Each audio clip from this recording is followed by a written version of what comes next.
earlier this week I showed you how to set a Christmas table setting in 60 seconds, and I promised you that I would show you how to make the floral arrangement. Well, I called in my friend Lee, who is an amazing florist, to do it. But first, tell me a little bit about yourself. Okay, I'm a florist. I've been a florist here in Sydney for about 1.5 years.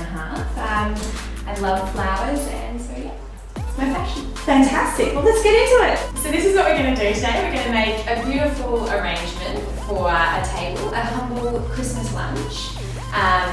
I've chosen a few things that to me I think are seasonal, that are Christmassy, but also something that is just really common, something that you'd see every day, but that's beautiful. We're going to actually have our flowers in the middle, and then we're going to surround that with some pine. All you need is string and some scissors.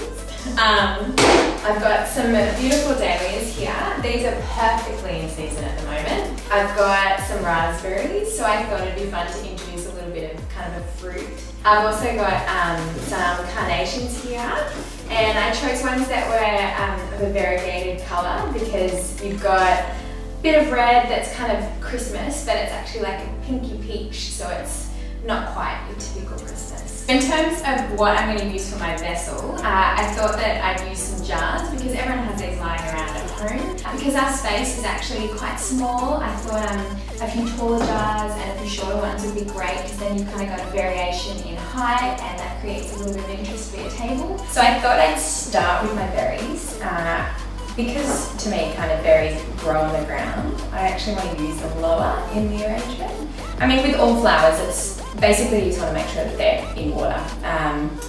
Don't be so worried about how much water is in your jar, but as long as the end of the stem is in the water. And it's always good to cut your flowers fresh before you put them into water. So I'm not going to be too fussy, I'm just gather them together so that they kind of make a little bit of a shape. Kind of measure it up to the jar height. I think that'll do. It's also really good not to have any foliage in your water. It just makes the water turn faster, and it also doesn't look so nice. The other idea is with these jars is that you can actually set them up around the house after the lunch, take them with you. So it's always like when you are making them, make them thinking about them in situ, but also think about how you might want to use them later on. So I was just trying to make it not look so flat on one side, so that it'll look great on its own. So the next one I'm going to work on is the dahlias. For me, they are just absolutely stunning. They're going to be my feature flower, I think, for this arrangement. The white in the space actually can pop really well. So I'll probably strip off a few leaves just because for me I like it a bit cleaner. I feel like the berries add a little bit of fluff to it and it's a bit messy, so I don't need to have all the foliage. So when you do put this together, consider the height so that you don't block out the person sitting opposite you. It's an intimate table, so you want to be able to have a good conversation. Sometimes it's easy just to shove them all in and don't worry about exactly where they sit until you've got them on the table. It's like pulling your ponytail, so you usually just sort of get your fingers in, give it a little move, a wiggle, and then usually it just sits right. Okay, so next I'm going to work on my carnations. I think this colour is perfect and it's going to be a nice little punch of colour around your arrangement and your table. Carnations can be a little bit brittle, so you do want to be careful when you are using them because they can snap very easily. Maybe not have them all at the same height again, just creates a little bit more interest.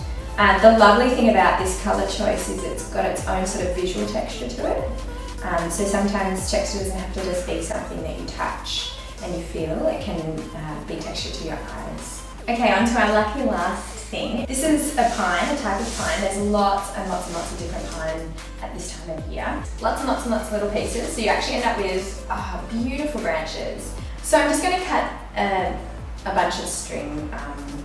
I reckon you don't want too much, but enough to work with that makes it easy, so probably about that length. So when you're making a wreath or a garland, you usually go one way, so all of the ends of the stems are heading in the same direction. So I'll get to about there, and then I'm just going to tie that up with my mini piece of string. So you just keep building on top of what you've made, and it makes it nice and continuous.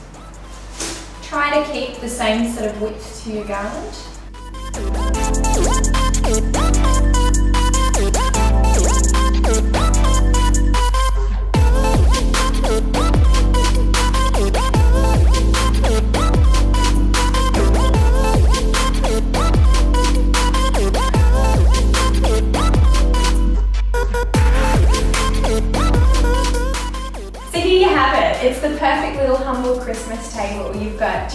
flowers, you've got special weekend flowers that are perfectly blooming, you've got foliage that's Christmassy that you found on the side of the road, and yeah, it all works so well together, it's perfect. Cheers! Merry Christmas! Merry Christmas! Well, doesn't this table look amazing? Thank you so much for the floral arrangement, Lee. It looks so good. Thank you for my housemate putting up with me doing all my videos. And Kira, what have you brought us today? It is my chorizo and pistachio preserve with torn baguette and creamy brie. To get the recipe, follow Kira's Kitchen link below. Awesome, I cannot wait to dig into that. Well, have a very Merry Christmas and a safe holidays from Starling Book.